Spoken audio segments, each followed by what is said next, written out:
same time, you're a business. Like, it has to make sense.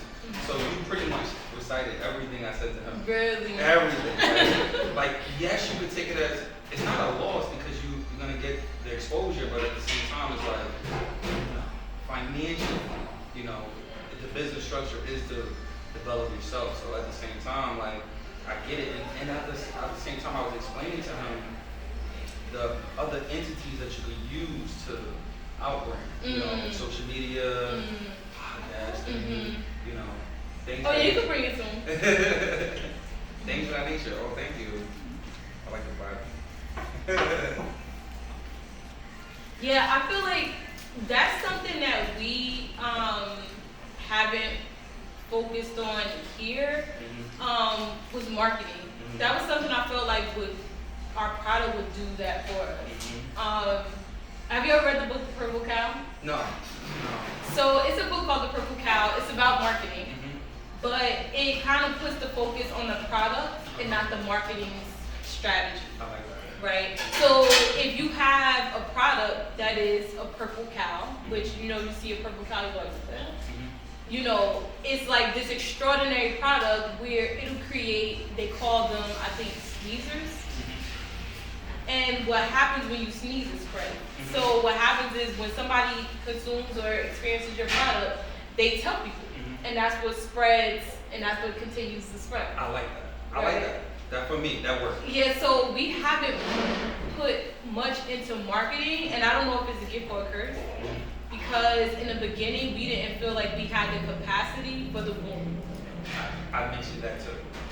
Because when you do get all of this, now you have to have the staffing, the structure. You gotta be on point. Nobody wants to come in. What's the use of doing all this marketing, right? And then when people come in, they don't have the experience to want to come back. The wait times are long, the food running out, we running out of this. Like, I get it. I get it. That's all that comes with that. It's a lot that comes with it. I mean, we had some experiences with the boom. Yeah. And it makes me anxious. I feel bad for people that have to wait. Like, it doesn't make me feel good. And as much as people complain, it's like, I didn't want you to wait. We're busting our ass back here. Like, you think we're just like, yeah, we have all these orders. No, we're cranking it. We're doing what we can.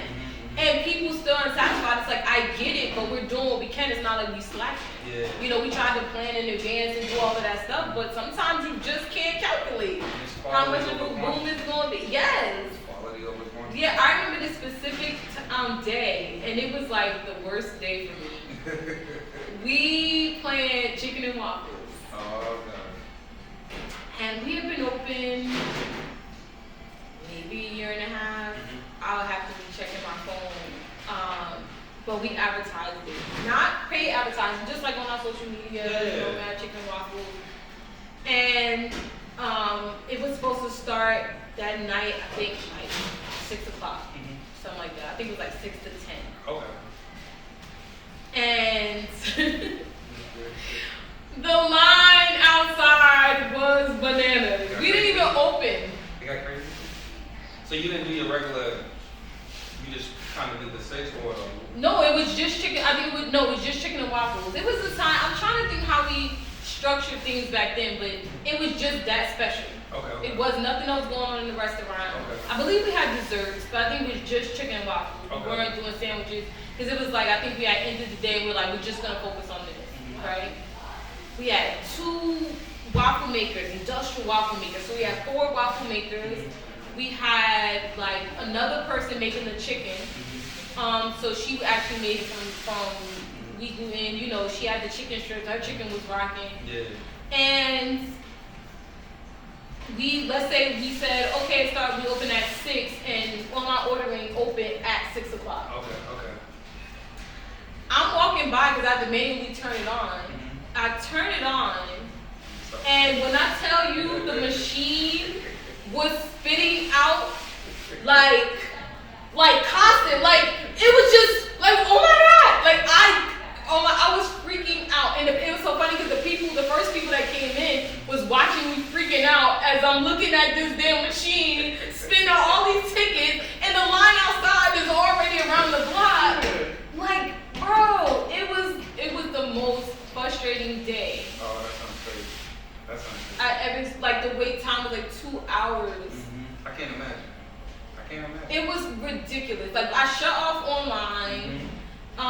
to give it some time. People were calling. No, I think we did turn it on later, but people were calling, like, oh, online's got on, and I'm just like, bro, like, the waffle maker was tripping, because it was just too, like, and I was just like, oh my God. Like, it was so nuts. Like, it was just absolutely insane. And those are the days that you just can't calculate enough. Yeah. You just can't. Like, it was people everywhere. And that's what the part where we forget when we're trying. All right, we're trying to grow a business and we want more, but it requires a lot.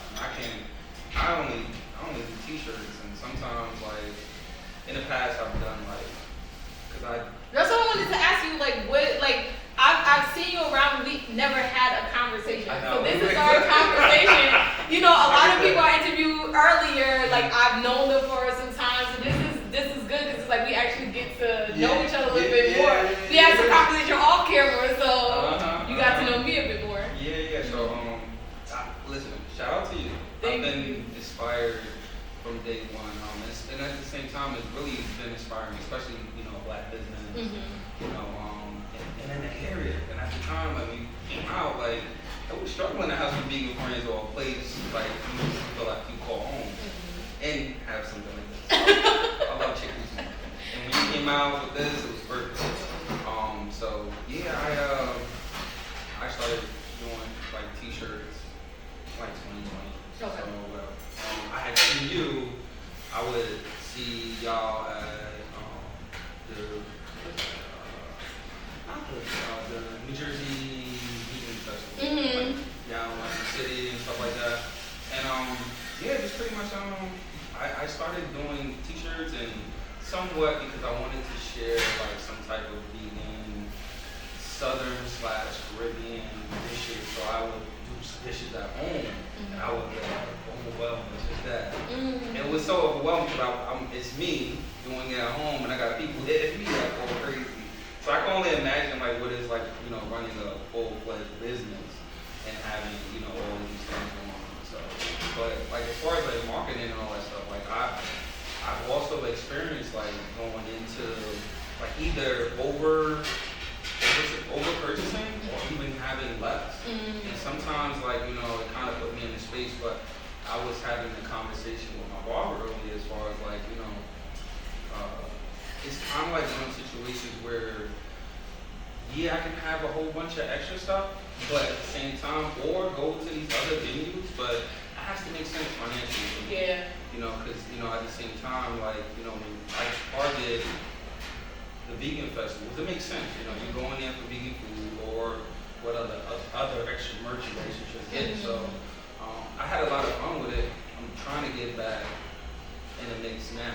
I had a lot of transition between work and stuff like that. So, but yeah, I'm excited about this though. I like everything about how I do this. I support it as much as I can. Even me and my girlfriend. No, we appreciate it. And it's funny you mentioned that because when, I don't know if you saw my post about Morristown event not happening. And it's like, I understand. It's like I was that business that, even though I had a backup, like my engineering degree was there, it's like, I kind of get when you look forward to an event to make money. That's what you do. Like, I have this product, I have this, and I can only make money if this event happens. If this event does not happen, I don't make money. And I'm taking a chance doing other events. So when they canceled Morristown, the first thing that popped in my head was not about me. It was about what about the people that don't have a space to do anything, like they're stuck. They don't have anything. So I was thinking to start, and I posted about it, a market here, right? Where it would be like maybe not anything overwhelming, but maybe 2 vendors and that don't have food, but have something to, because we don't have the space for like food, being cooked on top it's just too much. Especially this room being busy most times, it's like no. But yeah, those people that have things that they want to buy or offer and have something here for them because they don't have the opportunity to have it anywhere else because events are very thin now. They're not happening as often. Then it must be clear, very expensive. Expensive.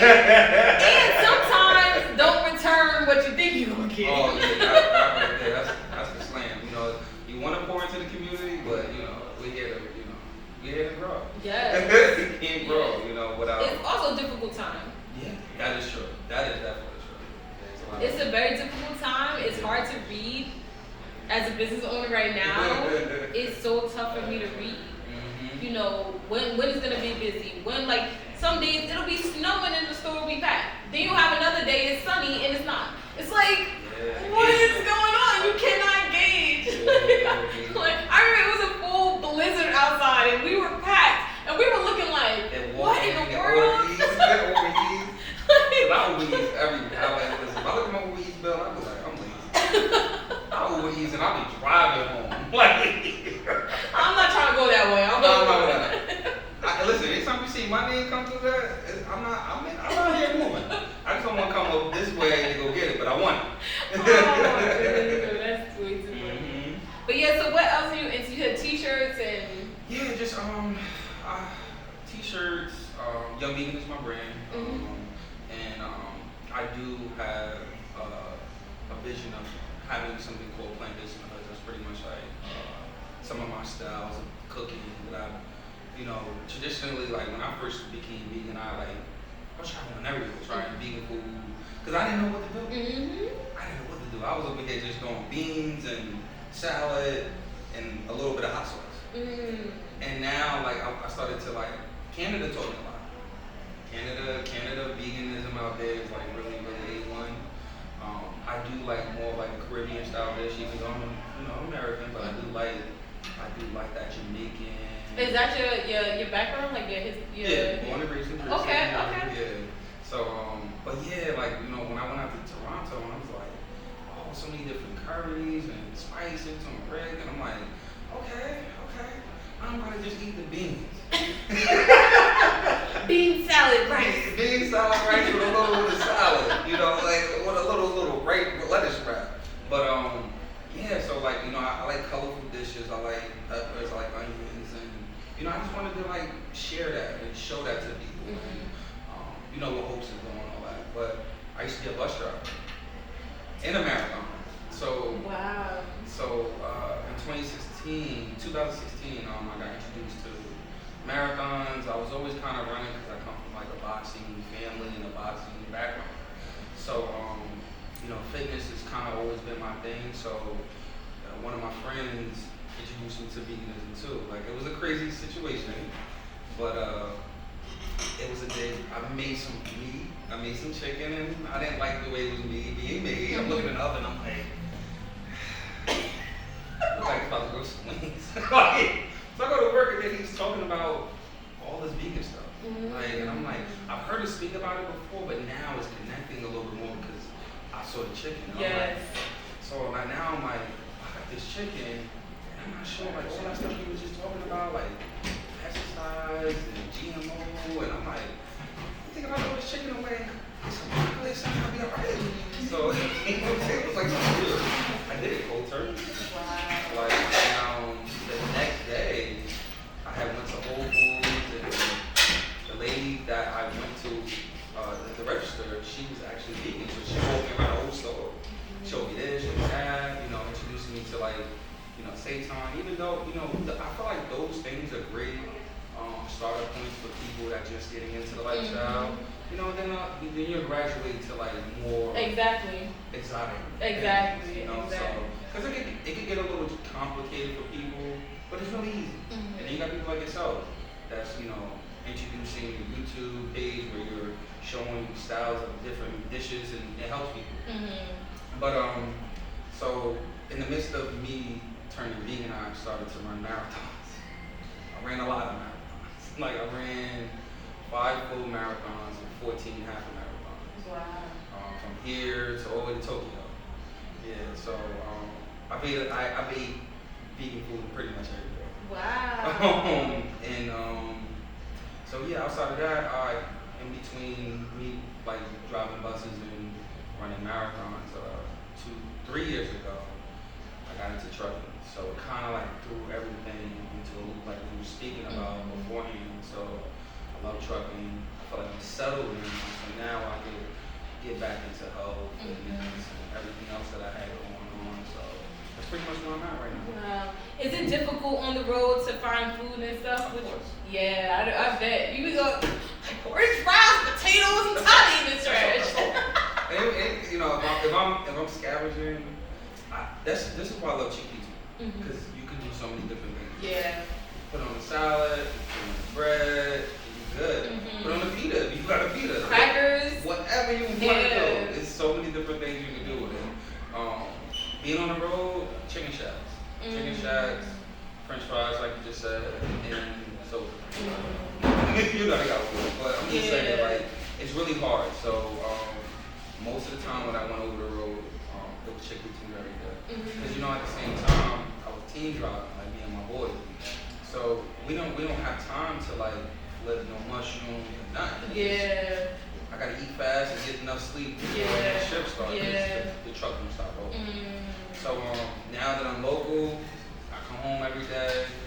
I'm not worried about learning the business or learning the truck. I'm comfortable now, so I just want to get back balance to everything. Even like the running community. I'm part of a running group too. Black Men Run. The New Jersey chapter, the New York chapter. And so outside of that is health, fitness, trucking, and that's amazing. I like that. Yeah. That's really good. Yeah. And the fact that we were just talking about it, me and my cousin, about mental toughness. Oh, yeah. Right? There's a very fine line between mental illness and toughness for most people. I feel like a lot of the mental illness claims are just because you're lacking mental toughness. But with all that you're doing and all that you plan to do, it requires a level of mental toughness. Oh. Pushing through.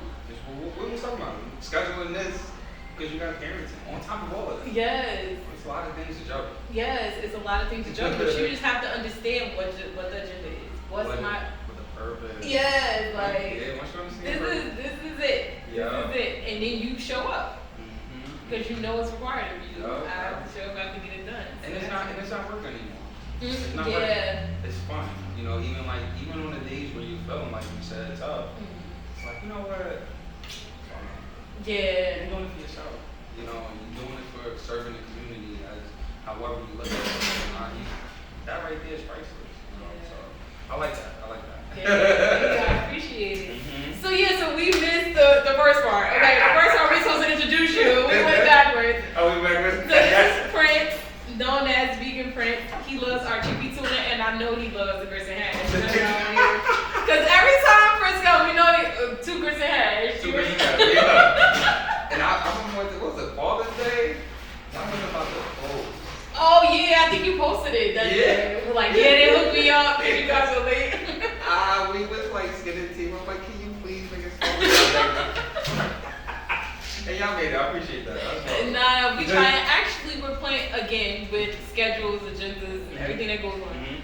We're trying to move into maybe a breakfast all day vibe, but I'm just so like quality and stuff is just such a huge thing for me.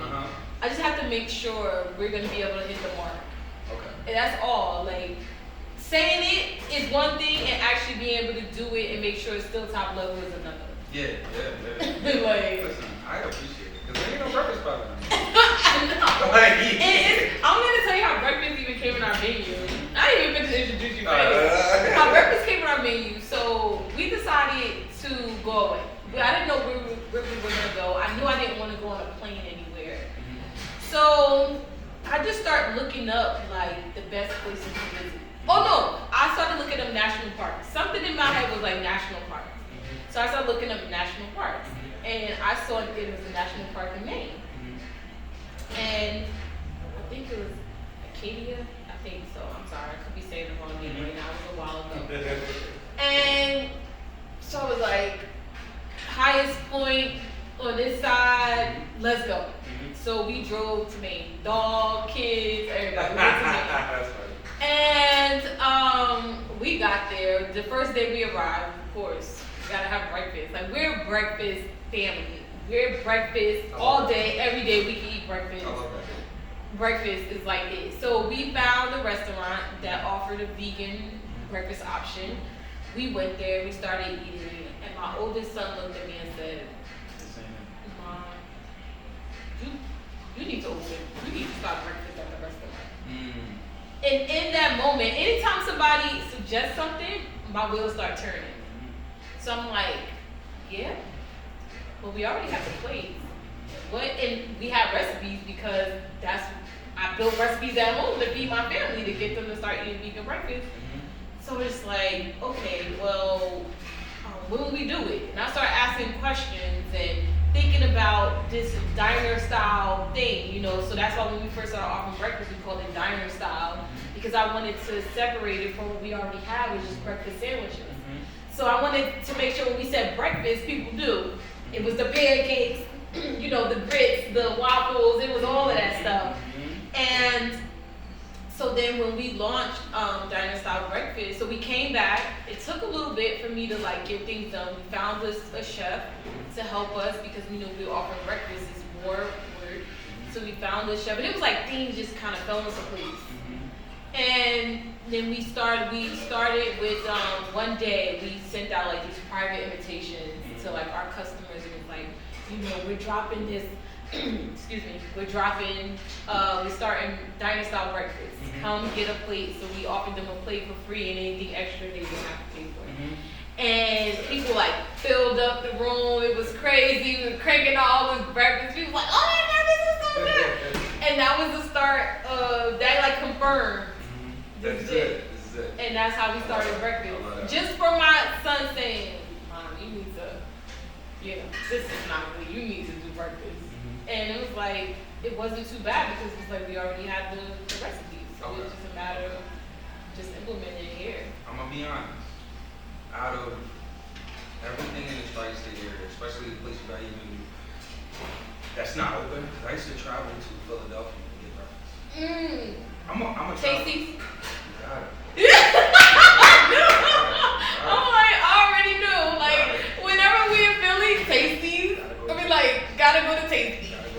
And honestly, right now, it's like it's not really any other spots. I just ran a Rocky Run in Philly recently. Like, it's not there. It wasn't open. You know, I believe they closed down, and they still did not. This one about to give you up. They did not. No, even there's another spot in New York, in Queens. I love them too. But no one has grits.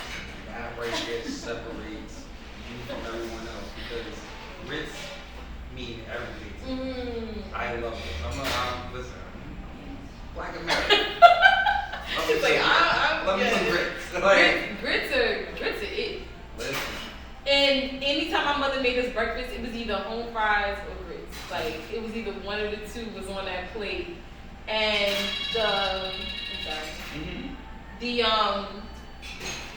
the grits, actually growing up, I ate the regular white grits. I didn't eat corn grits. Oh, okay. No. Sometimes my mom put cheese in it, but we didn't eat corn grits. Okay. And it was, my husband's father and stepmom came up to visit us when they were from North Carolina, and they bought us this bag of corn grits. And I'm looking like, what the hell is this? Because I didn't know any different. So again, I told you we're a breakfast family. So one morning I wake up and I go for the regular grits that we usually use, and we didn't have it. And I was like, oh, we have these corn grits over here. Let me try this, right? I'm like, bro, I have not looked back. I have not looked back since that day to white grits. Corn grits are everything. Like, listen, I love grits. Oh my God. And I love the fact that I sometimes, everybody likes soft life. We know how to cook, but I want to go somewhere get catered to. Want to sit down. I can do this at home. Me too. I'm the same way. I love to cook. Hear me out. I love to cook. I love to make chickpea tuna, but I love to come here. I love to travel other places to get that experience. Yeah. But no one has what you have, and I appreciate that. Yeah. And it's so close by. Where's better for me? I don't gotta go too far. I don't gotta go to Philly. Sometimes it drives to get to you. And I just went to Canada recently. Just came back. I came back from Canada Monday. Wow. Yeah, and I had a whole experience out there. So many places out there. But yeah. I gotta get some pointers for you in Canada. I gotta get some pointers. The furthest I've been to Canada is Niagara Falls. Yeah. Oh. The first time we went, it was like barely vegan options. Now there's a lot more. Oh, sorry, yeah. It's a lot more vegan options than it was before. Even the ad for vegan ice cream shop now. Yeah. Back then they didn't even have vegan ice cream. So you could tell like they're expanding. They're trying. I can speak confidently for Toronto. Niagara Falls, I feel like it's almost like Atlantic City a little bit. You know, but the hour and a half drive to Toronto, it's worth it. You know, Okay. There's so many different options out there. All right. Next time we go, we're gonna have to hit up Toronto. Like Prince sent us. Yeah. I'm over here doing reviews for everybody. I'll be trying. That's cool though. Yeah. All right. So your favorite drink? Look back to this, Susie. My bad. The favorite drink is hibiscus punch. No, I got off track too. And your favorite dessert is coconut cake. So coconut cake is pretty recent. Did you have a favorite dessert before that? The carrot cake, the rum cake. I'm all over the place. Okay. I'm a foodie. I don't know if y'all got that in, but I'm a foodie. Yeah, that's good though. I like variety, and I hated the fact when I went to restaurants, it's like, you got a sorbet, and I'd be like, yeah, I'm good. Because I also, before going vegan, I had to have the appetizer, you know, a soup, my entree, dessert. I had to have everything, experience everything, and then when I became vegan, it's just, the options just got so small. Just like, I'm tired of sorbet, and I don't want a cupcake. Do you have something in between? Like, can I get something? Give me something with a sprinkle on it. Nigga, make me feel good a little bit. Yeah, so then when I started baking, and that's what pushed me to start baking vegan desserts. It's for me, originally. And then it started to expand. That's crazy. Yeah. That's crazy. It really started like a vegan dessert spot. And I remember when, like, at this time, like, I'm a Yelper. I be looking. And I'm like, alright, I came and I'm like, okay, mad desserts. And then once this is the video, because like, you know, it fulfills that experience, that blimpy tuna experience, and you get all of that right here. And it's like, oh wow, I like that. I'm a food guy. We can talk about food all day. My mom actually used to make tuna subs for us at home. So it would be my mom cooked every night, but then it would be a night where she'd be like, oh, we're gonna have subs. She would get the long roll from the supermarket, she'd cut it open, she'd put the tuna down, and it would be like we were having that Blimpie experience at home. So I know what you're talking about. Because I used to always hit up Blimpie. Even in so I went to Columbia, there was a Blimpie right there. And now they've been going for years. But yeah, I love the sandwich boy. I would tear up a sandwich. And again, going vegan, it was like you go to a spot, they'd be like, yeah, we have sandwiches, and there'd be like some frou-frou sandwich with some arugula and this. I'm like, bro, I want a real sandwich. Like, I want a real sandwich. So when we decided to open How Delish, that was one of the things that was like, we gotta have deli sandwiches. That was one of the major things. Like, and we were supposed to collab with another company in the beginning to offer the deli sandwiches. Wow. And they fell through.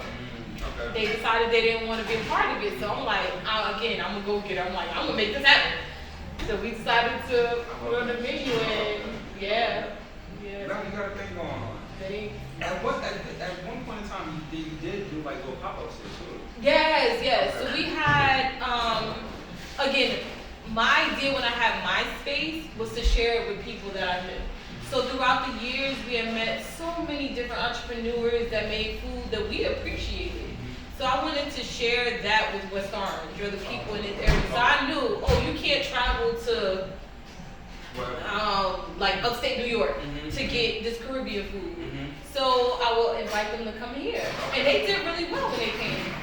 We had Cara Breeze, and he passed away. It was so hurtful that he passed away. And then we had Freaking Vegan. Insatiable Vegan. Mexi Boy. Yeah Dog. And a guy from Philly. I can't remember his name right now. He's gonna kill me, but I can't remember his name. It's so long ago. We had a guy from Philly. He did like burgers. Like, it was like the Impossible burger with like his twist of things on it. Yes, we shared our space with a lot of, and they came multiple times. I think Essential Vegan was here like almost every other week. Okay. We have pop-ups here, and then it just got to a point where it's like we need to just start, our own menu of things and switch up. So now that's why we have Fridays. We switch up every Friday. I never made it because it's distracting. Oh. And since let's talk about it. So yeah, Fridays, and it's like I'm just never satisfied with what. Like that's why you'll see changes all the time. Like my brain is constantly going about things we can do to just keep the vegan community excited. Yeah, no, I like that. It's just like sometimes you go places and like I'm tired of eating that, but how delish may not be. It may got paninis one day, burgers the next day. You could toss it up. No, I want a deli sandwich. I'm not gonna have this special today. And I think it gives you that option and that choice to have different things. So if you want to stick to the same thing, you could have the option to stick to the same thing. Can't go wrong with that. Yeah, so that was the goal. Keep things fresh and new. Yeah. So you have any questions for me? I feel like I was picking your brain the whole time. Off camera and on camera. That's cool. I actually appreciate it because I love sharing. So I learned. I've been watching on YouTube, so I learned a lot of it. Like I didn't know you went to school to be a vegan chef. So. No, I didn't. Okay. But you went to culinary school though. No, I didn't. Oh, okay. Yeah, so I went to school for engineering. Oh, okay. Yeah, I went to school for engineering, and a lot of my background, which is probably ingrained in me, I didn't even know. I grew up vegetarian, vegan back in the day. Okay. So my dad introduced a lifestyle to my mom when they got married, and my mom kind of just converted. So it's been some years. It's been I ate like that until I was about 3. Okay. And then my mom and dad separated. My mom went back to eating whatever she was eating, but then she would still give us some of the same vegetarian, vegan type food.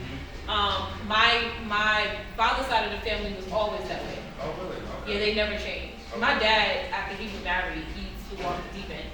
But my grandmother and my aunts, they stay vegan. Oh, that's fine. Yeah, my aunt, she lives in Tennessee. She has 2 vegan restaurants in Tennessee. Wow, in Tennessee. Yeah. Wow, that's crazy. In Nashville, and I forget the other city, but it's like not too far, like maybe a half hour from Nashville. Okay. So yeah, I learned a lot about vegan food, and I see how it's grown because the options back then were very, very slim. Very. And we ate at home a lot. But to see it go from canned vegan meat to what it is today, it's huge. And just to think, like, they were making that stuff taste good back in the day. So now it's like, what's going on? Like, we need to make sure we keep it up. So, yeah, my aunt, she's an amazing chef. She